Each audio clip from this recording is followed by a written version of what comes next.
You know what's interesting? I've heard some people make the argument and they'll say they don't believe that this next bull run is going to be as big as the last bull run because the last bull run, it was propped up with all the money that was being printed. Sure, yeah, that was definitely a factor. Definitely a factor. Here's what wasn't in the last bull run. All of the big companies that want to flood trillions of dollars into crypto and take it over. Here's also something that didn't happen in the last bull run. The companies hadn't positioned themselves to where they could dominate and take over and profit.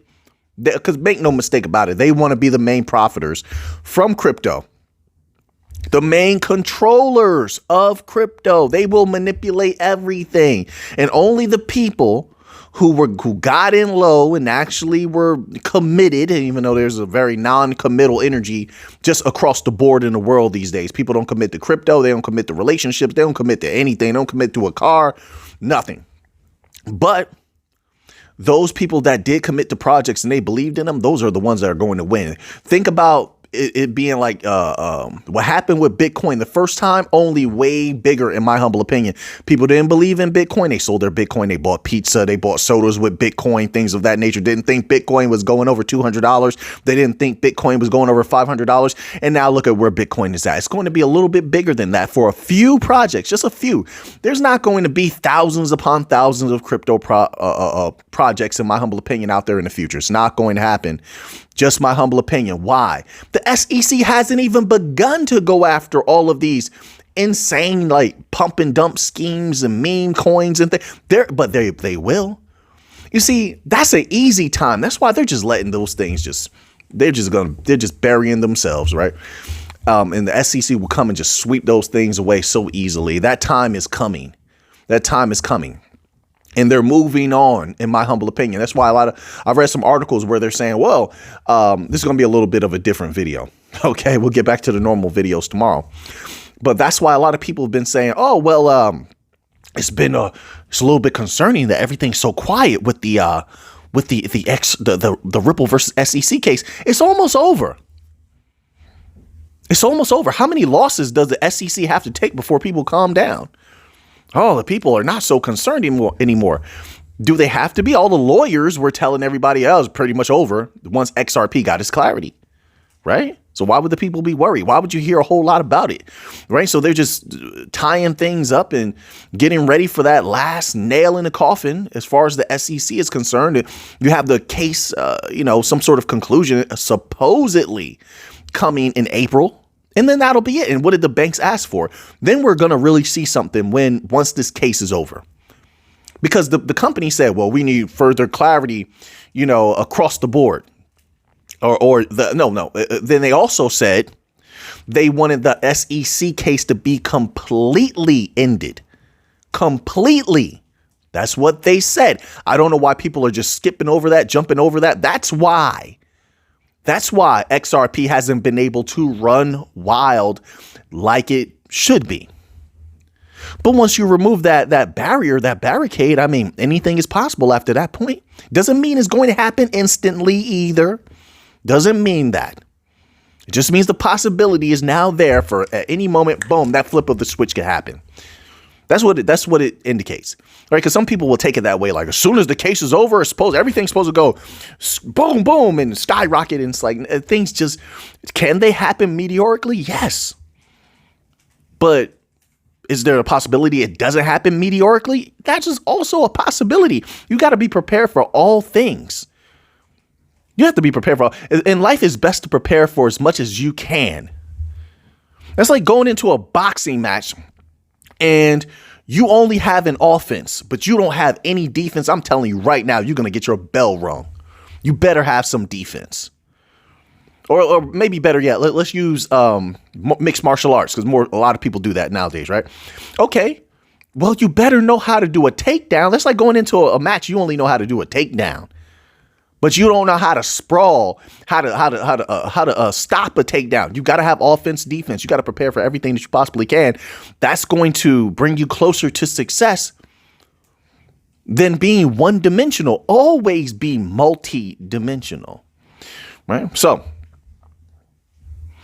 There is a lot coming in 2024. Then you have regulations across the board coming. Who knows where that will lead? You got the MiCA legislation rolling out. You got some stuff going on with the UAE. Of course, you see what's going on over there. Then you have Russia and Iran shutting down their any type of use of SWIFT. So you have that going on now. You have SWIFT in a vulnerable position, if I do say so myself, especially with a lack of interoperability, knowing that there might be some type of across the board clarity coming for crypto. Like, do you not see how fast SWIFT is working? How they had to reach out to Chainlink? You think they wanted to reach out to Chainlink? You think they wanted to put out those statements where they say, oh, well, we'll work with like maybe 4 or 5 more outsiders after, in addition to Chainlink? You think they wanted to say that? No, they'd rather just dominate outright without having to shake hands with anybody. Why do they have to move that fast? Because they know with clarity, we would take over almost all of what they do. Easily, by the way. Easily. They're pathetic. They're weak and pathetic. No disrespect. I'm just calling it exactly how I see it. We would dominate them. It could be XRP would dominate them. Stellar could dominate them. Really, any of the top bank coins would dominate the SWIFT system. They couldn't compete with us on their best day. They couldn't compete with us on our worst day. This is why all the manipulation is sabotage. There's been so much manipulation and sabotage, and now the Bitcoin people are feeling it. Oh, the ETF might be approved, then it's not approved. The ETF might be approved, then it's not approved. ETF might, they just keep going back and forth with it. Now they got this new FUD out here about the ETF. People are not safe with the ETFs. If they get involved with the ETFs, then the government may be able to confiscate their Bitcoin. You see all this FUD now. They starting to manipulate the Bitcoin. And that's going to continue into the future. As far as crypto across the board, the companies want to take it over. That's what it's a double-edged sword where trillions will come in. Some people who are not afraid, not shaken out, may, not financial advice, I'm not a financial advisor, may make a boatload of capital. And they're probably going to need it because the global economic climate is terrible. Look at it for yourself, folks. I'm telling you. I'm always watching the global economy. China's doing terrible. The United States is doing terrible. Don't listen to what they tell you. Go look at the information. Look at the information. Their shadow banks are just shaking back and forth, ready to collapse. They rarely even talk about shadow banks. And I'm talking about shadow banks in the United States and shadow banks in China. Shadow banks in Europe. And that's in addition to the weak, fragile banking system. Oh, Mick, you're always saying that the banking system is fragile. Yeah, well, I have information to back that up. Like, for instance, there's an article on wallstreetonparade.com. Have you ever even been to that website? The article is titled Out Today, a deep dive into the dark side of banking. And holy smokes, do they confirm a lot. And they even reference books that you can buy that talk about the dark side of banking and how fragile the system is, and how the system is wholly and completely corrupt. And a lot of people say, well, I already know the system is corrupt. You don't understand how fragile this system really is. Right. So anyway, so that's why I say it's weak, then it's pathetic. Right. So anyway, and they're feeding the medium to small banks, which will run to us if given the opportunity. As soon as there's clarity, I'm telling you, we will dominate when it comes to small, medium-sized banks, because they've been feeding them to the big banks, helping the big banks grow. They're not growing organically. They're growing by absorbing the assets of other smaller banks while allowing the smaller banks no opportunities to really grow. And then allowing them to get destroyed because of the unrealized losses and, all of these different things, commercial real estate. They got to take all of these risks just in an attempt to be a good bank, or not. I won't say good bank. Let's not say good, but a successful bank. Man, we can dominate them. Their system is so pathetic and weak. If they didn't have the governments and regulators all at the same time, that shows you how strong crypto is. Whatever project you hold, that's legit. It has to be strong if it made it this far. I'm gonna tell you right now. Like I said, whatever project you hold that's legit. Because make no mistakes, they're coming after every non-legit project at some point in the next year or two. You think they're going to, like, they went after all the legit companies, Coinbase, Kraken, Ripple. You think they're not coming after meme coins? You think they're not coming after all of those little weak projects that pump and dump people all the time? Like, they're definitely going to do that, but they're saving them for the end. That's easy work. So that's why SEC is not even bothering with them right now. They'll open and close those cases so fast it'll make your head spin. But yeah, so I mean, like, the banking system is there for the taking. Despite everything they've thrown at us, what people are not looking at is we're still here. We're still thriving. Take honor, take pride in the fact that you are the strong of the strong, not just the individuals, but the companies as well. You take that and you continue to march forward in strength. Protect yourself at all times, right? XRP will be unleashed when the SEC case is completely over, or when Congress, who most people, even though they participate in the political systems, they don't hold a candle. They don't hold a fire to their representatives. They don't hold a fire to their senators, to their congressmen. These people really don't put in work, even though they get all this money from taxes. So so when there is movement on that side, legislation of some sort to bring clarity, they could have done this a long time ago. That also can unleash the bank coins, the utility coins, and there's a couple of them. Not just bank coins. Remember the utility coins, just outright, like VeChain. And there's so many of them. There's a few of them. Batcoin. Like, these things are still bullish. Nothing has changed. Matter of fact, these things have gotten stronger. But crypto itself, because it's so dominant, because it's so world changing, the people, after a while, people get tired of things after a while, even if they're great. Humanity has this thing where they're always looking for something new. They'll replace you in a second. As soon as they think, you're boring, they'll replace you. Oh, this could be the best car on earth, Lamborghini, whatever the newest one is. Give it a year or two. They want another Lamborghini. They can have the most beautiful house. When that house first catches their eye, it's the most beautiful house ever. Give it a year or two. It's not so beautiful anymore. The human mind does something like that at times. Not my mind. I control my mind, but a lot of minds are like that. They'll want a new house. Another house is more beautiful. Their spouse, it's the same thing over and over again. Their spouse was the best ever. When they first met them, they're most beautiful, most handsome. Give it a year or two. They want another one, right? That's why divorce rate's so high. So why expect anything different for crypto? So some people are going to love the idea of things at first for XRP, XLM. Later on, don't expect them to feel the same way. They may not. That is a consciousness, a psychological aspect, dimension. That's not something that people can change. It's not.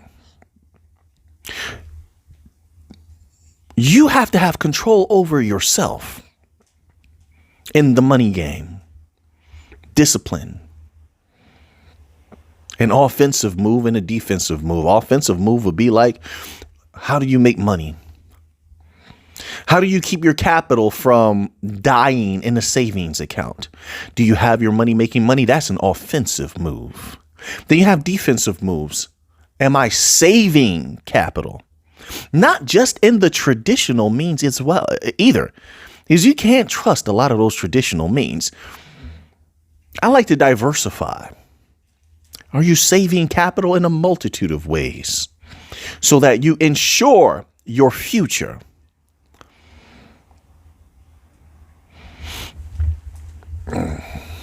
Do you live humbly because the world is rapidly changing? Rapidly changing. Once again, I don't know if it's this video. I've already shot this video about 6 different times. I can't put out about 5 of them. A little too fiery for YouTube. I was hardcore in those videos. It's taking me this last time to get it somewhat correct. You get articles like this. This is from FranklinTempleton.com, December 14, 2023. The people, I mean, listen, people are always going to chase something new. And a lot of times, while they're chasing whatever that is over there, they're going away from opportunity over here. A lot of times what they ran away from is a major opportunity. You ever see people? I used to actually see people make comments like that when I was in the stock market a lot in those comment sections. And people would say, well, as soon as I sell, the price will go up. It works that way a lot of the times. You don't know what you have until it's gone. And sometimes once you're gone, then everything starts taking off. There's something to be said about commitment. But it doesn't matter whether the people want to acknowledge what's coming in the future or not. It's still coming. Look at this article here. I'm just going to read the headline. It's from Franklin Templeton. It says, new pilots seek to re-architect the industry's 50-year-old financial market infrastructure. Who are the new pilots? It's the distributed ledger technologies. It's coming. It's coming. And I think they've done a remarkable job of chasing people away from cryptocurrencies, from distributed ledger technologies, right at the point where all of these big companies are about to take over. The companies are going to make a boatload of money, a boatload. And here they are talking about 2024, tracking developments in 2024 to determine how rapidly these experiments progress will be critical. They're doing it. All of these companies, and Franklin Templeton is obviously a Stellar related company, but all of these companies, they're just taking over DLTs out in the open. It's not even quiet. And the people, for some reason, they just write it off. They don't care. They don't care. They're still worried about retail movement. It's like a lot of people, they only have short-term vision. They don't have long-term vision. Why not have both?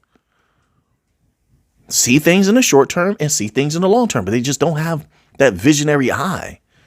And then they get mad at everyone else because, look at this. Listen to this. Innovative technologies associated with the crypto domain are beginning to cross over and be piloted as part of the traditional financial infrastructure. We probably could have read this entire document. I just didn't feel like doing a regular video today. I just wanted to speak from the heart. But they're telling. They're telling. Oh man, United. I thought I would never see the day when all of the main powers of the world are saying, yay, DLTs, yay, crypto. And yet the regular people are saying, no, crypto. Man, listen, in all seriousness, I think this next bull run, it's just you and me here. At this point in the video, you see the time? At this point, it's just you and me. All right, a lot of other people are already gone. So let's have a real serious talk here. I think this next bull run is the last opportunity a lot of people are going to have to make a boatload of capital heading into a massive global depression. And here's the thing. If you listen to a lot of the controllers of the world, how they speak, they have no incentive to fix anything. They have no, like you can tell that they don't want things to be good heading into election seasons. They don't want it, as political climates and geopolitical things begin to shift. They don't want it to be. They don't want it to be good. They can change more coming out of a crisis. You know how they have the phrase a lot of people have said that they don't let a good crisis go to waste. So they have no incentive to correct things as of now. And I believe that there's a much harsher economic environment coming in the future. Whether there's hyperinflation or a deflationary environment, it doesn't make a difference at this point. The people, I don't know. I feel like, how many different ways can I say it? People can barely get apartments. They can't afford apartments. And then as they're teaming up to pay for apartments, they're saying that they're having a harder time because of how expensive apartments are. They're having a harder time saving up for homes. People living in vans more and more. You have these companies. I used to talk about this on my other channel frequently, right? But you have people living in these, sheds. But the companies are marketing sheds as tiny homes. Now, don't get me wrong. There are some tiny homes out there, but most of what they're marketing today are not tiny homes. They are sheds. People living in those. Like, when has it ever been like this in the world? I mean, like, across the board, a hard time. You know, a long time ago, there used to be safe havens. Like, you can go to this particular place and it was like pretty good. You know, some of the places that used to be pretty good they're in rough shape right now. Rough shape. The job climate, you still have the employees battling the employers. Employees still, a lot of them don't want to come out of the remote work. Employers want them to come back to office work. So now there's a lot of rift between them. And so it's made an environment where it's very difficult for people to find work. They just not hiring. They're making it very difficult for people to find jobs and such. This is what I'm hearing from actual people, right? You have all of these things going on, and the people are not paying attention. They don't care. Heading into a depression. That's exactly what's going on. But the people have been conditioned to pay more attention to distraction. So they'll pay attention to Cat Williams' interview, even though it doesn't affect their lives at all. Not one bit. They're all talking about Cat Williams and what he said about some other people, that the other people that they also don't know. They're all debating about Michael Jordan versus LeBron. That whole bread and circus thing definitely is still in effect. Give them some gladiators to watch. Give them some entertainment to watch while the world burns down around them, you know? So it's something I'm keeping my eye on. I definitely am. Because I'm going to tell you what, I've definitely seen the people in my neighborhood definitely have downgraded the way that they live. 100%. And on top of it, I see a lot of homes up for sale. So I know it's being felt. The people just not talking about it. They're just not talking about it. It's like this big, it's like it's like this big secret. And I'm going to tell you what, if the people around here are going through a harsh time, a lot more people going through a harsh time. I can tell you that. I'm saying a lot, we're saying a little. So that's why I say, make money. This is not advice, but it's good to make money. Is even better to save your capital, save your money. Live within your means, ensure your own future, ensure the future of those you love, if you love anyone. And hey, just know that on this channel, whatever may come, whatever happens, just know Alphanim felt like he gave you his best. I try to give my best every single time and give people good information every single time. Give them the truth, that what I felt to be the truth every single time, no matter what may come. All right. So now that you have that information, what are you going to do with it? I know what I'm going to do with this. So until next time, let's get to the money.